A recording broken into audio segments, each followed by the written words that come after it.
नमस्कार। खबर 365 न्यूज में हमने बहुत सारी शख्सियतों से मुलाकात कराई है, मगर आज हमारे साथ एक ऐसे शख्स हैं जो बहुत जल्द ही आपके बीच शख्सियत का रूप धारण करेंगे।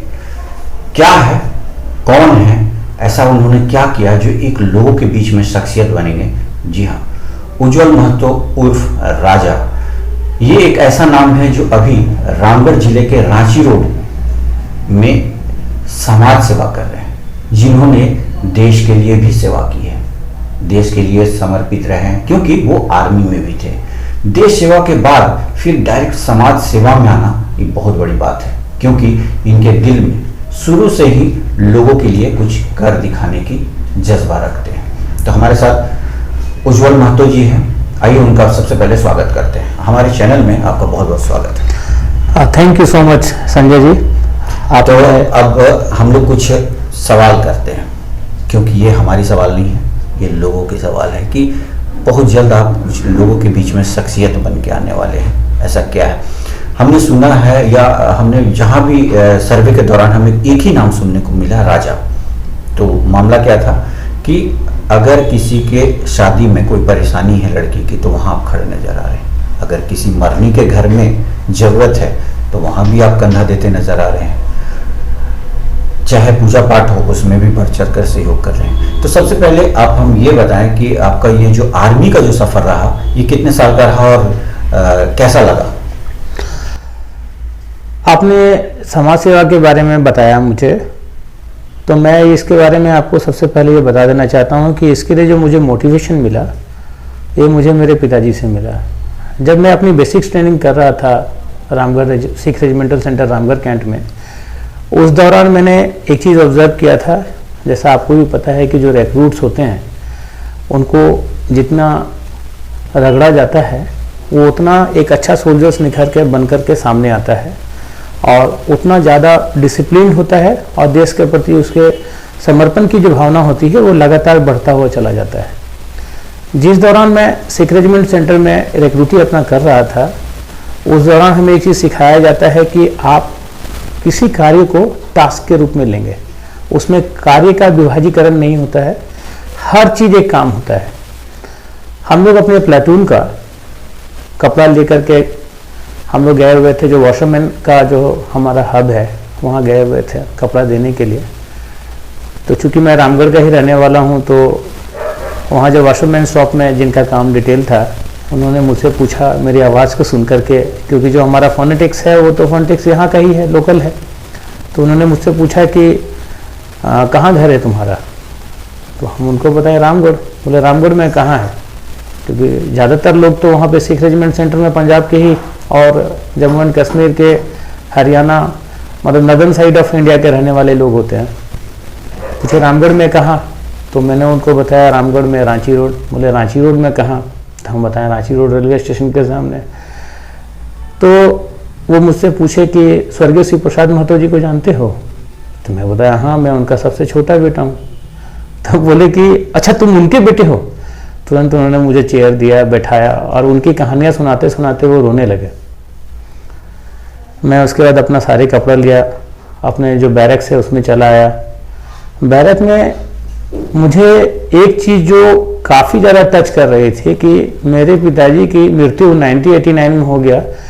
मैं काफ़ी छोटा था उस समय, तो उनकी यादें तो बहुत कुछ मेरे पास में ताज़ा नहीं थी, लेकिन उस व्यक्ति को मेरे पिताजी की मृत्यु के लगभग 11 साल बीत जाने के बाद भी आंसू बहाते हुए देखा। तो मैं ये सोचा कि आखिर उन्होंने वो क्या काम किया होगा कि एक व्यक्ति 11 साल के देहांत के बाद भी, एक ऐसा व्यक्ति जो फौज में है, वॉशरमैन के काम कर रहा है, सिविलियन है, लेकिन उसके आंखों में उनके लिए आंसू आ गया। तो मैंने उसी दिन ये संकल्प कर लिया था कि मैं इस लाइफ को जरूर जीऊँगा, और वो मेरा प्रेरणा स्रोत था। फौज में मेरा वहाँ से जर्नी शुरू हुआ रिक्रूटी का। जम्मू एंड कश्मीर में मैंने नौकरी की, उत्तरांचल में, नॉर्थ ईस्ट में, सिक्किम में, लगभग 18 राज्यों में पूरे भारतवर्ष में नौकरी करने के बाद भारतीय सेना में मुझे मौका मिला कि मुझे संयुक्त राष्ट्र संघ के अंतर्गत पीस कीपिंग फोर्स में भी वर्क करने का काम मिला। इन सभी चीज़ों से मैं जब सभी जगह से घूम कर के आया और बेसिकली मैं प्रधानमंत्री अपने नरेंद्र मोदी जी से भी काफ़ी ज़्यादा इंस्पायर्ड हूँ। उनका एक वक्तव्य मुझे काफ़ी पसंद आया कि देश के विकास में कोई भी व्यक्ति जिस क्षेत्र में भी है, उस क्षेत्र में अगर वो अपना 100% अपना एफर्ट देता है और उसमें उसको कामयाबी मिलती है, तभी देश का सर्वांगीण विकास हो सकता है। मैंने आपको पहले ही बताया कि जब मैं फौज से डिस्चार्ज होकर घर पे आया तो मैंने इस चीज़ को अपने अंदर में इनकलकेट कर लिया था कि समाज सेवा में मुझे आगे जाके क्या करना है। यहाँ आने के बाद में एक हमारी एनजीओ थी जो समाज सेवा करते थे हम लोग 2006 में, हेल्पिंग हैंड करके हमारी सोसाइटी थी, उसको हम लोगों ने रिवाइव किया।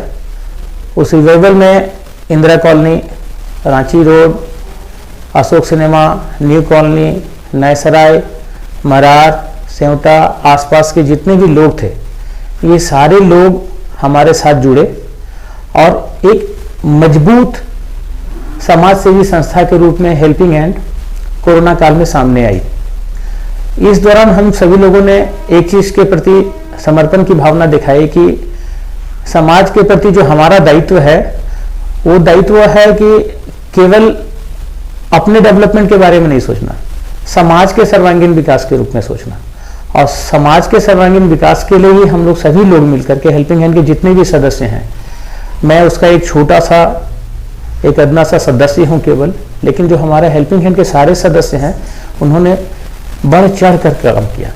कोरोना काल के दौरान जब आपने लोगों के दुखों को देखा होगा, जब फर्स्ट फेज आया तब हमारे सारे दोस्तों ने ये किया कि लोगों को अचानक से लॉकडाउन का सामना करना पड़ा है तो हमें कुछ करना चाहिए।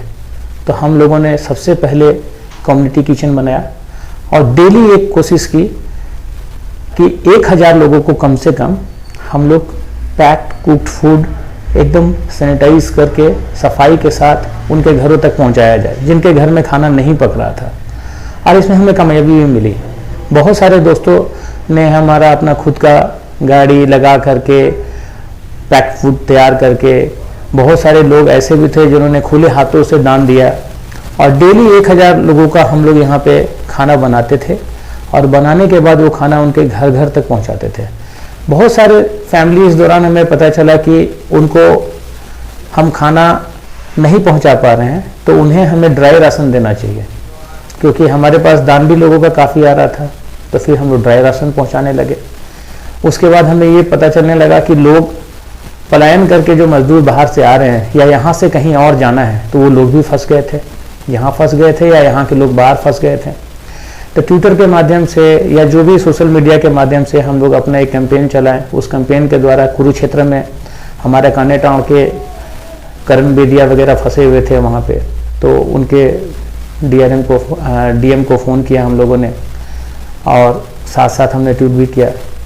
उन लोगों ने उसकी त्वरित कार्रवाई करते हुए उन सभी लोगों को वहाँ से इधर रिलीज़ किया। प्लस यहाँ पे जो लोग फंसे हुए थे, जिनको पुरलिया जाना है या जिनको बिहार जाना है, उन लोगों को हम लोगों ने रामगढ़ प्रशासन के साथ काम करते हुए उन सभी चीज़ों को प्रोवाइड करवाया, पेपर्स वगैरह, गाड़ी की व्यवस्था करवाई। जो लोग केरला में फंस गए थे ट्रेन में, जो लगातार केरला से वापस आ रहे थे झारखंड के जसीडी देवघर में, वहाँ पे उनको खाने के लिए नहीं मिला।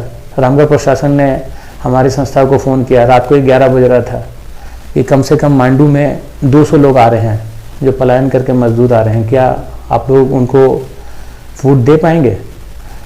एक ग्रुप में छोटा सा मैसेज हम लोग डाले अपने हेल्पिंग हैंड व्हाट्सएप ग्रुप में। विदिन 10 मिनट्स यहाँ पे हमारे ग्रुप के 30 लोग इकट्ठा हो चुके थे और तुरंत हम लोगों ने रात को खाना पकाया। यहाँ से जो सामुदायिक भवन स्कूल है वहाँ पे मांडू में, वहाँ पहुँचे हम लोग और सारे दोस्तों ने मिल करके वो लोग जो आए थे उनकी व्यथा भी सुनी कि किस प्रकार से वो टॉर्चर्ड होकर के ट्रेन में आए हैं। रास्ता में उनको किसी ने पानी भी नहीं पिलाया, खाने की कितनी दिक्कतें आई और जब हम लोगों ने उनको खाना दिया बहुत खुश हुए। तो ये जो अजब टाइप की खुशी होती है ना, ये खुशी का एहसास ही इस चीज़ का संतोष दिलाता है कि समाज में हम और आप जो रह रहे हैं उनको एक्चुअली में करना क्या चाहिए। जैसे सेकेंड फेज आया तो आपको तो पता है सेकेंड फेज में काफ़ी कैजुअलिटीज़ बढ़ गई थी।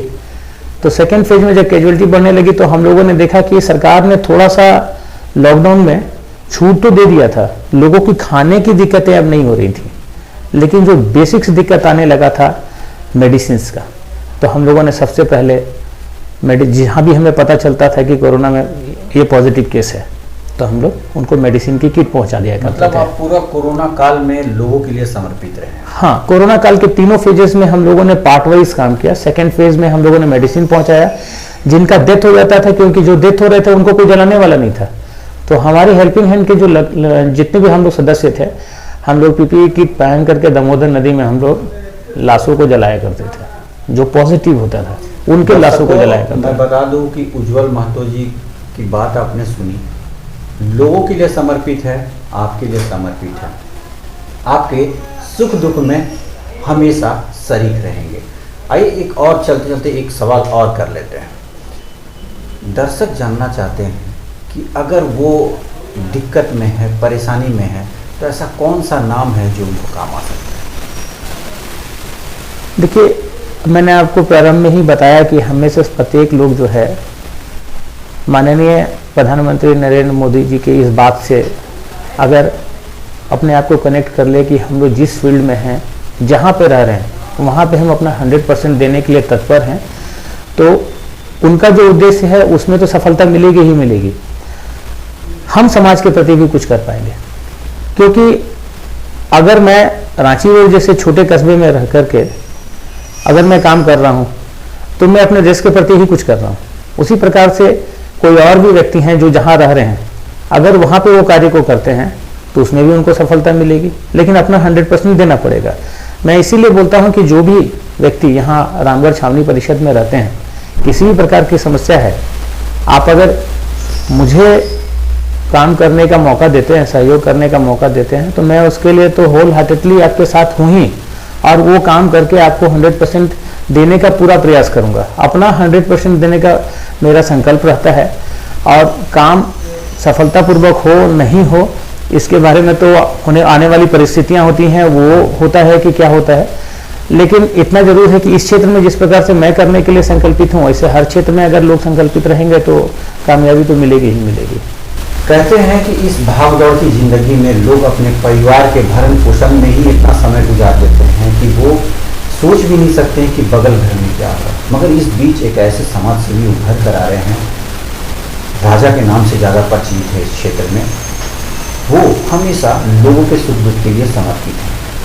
अगर आपको परेशानी हो आपके अपने क्षेत्र में, तो एक नाम जरूर आपके जहन में आएगा, राजा। ये हमारा मकसद था इनकी अच्छाइयों को आप तक पहुंचाना, इनकी सोच को आप तक लाना। देखते रहिए खबर 365 दिन। धन्यवाद। आपका भी बहुत बहुत धन्यवाद संजय जी। 365 दिन आपके साथ अपडेट खबरों को देखने के लिए देखते रहें खबर 365 न्यूज। साथ ही लाइक, शेयर और सब्सक्राइब करना ना भूलें।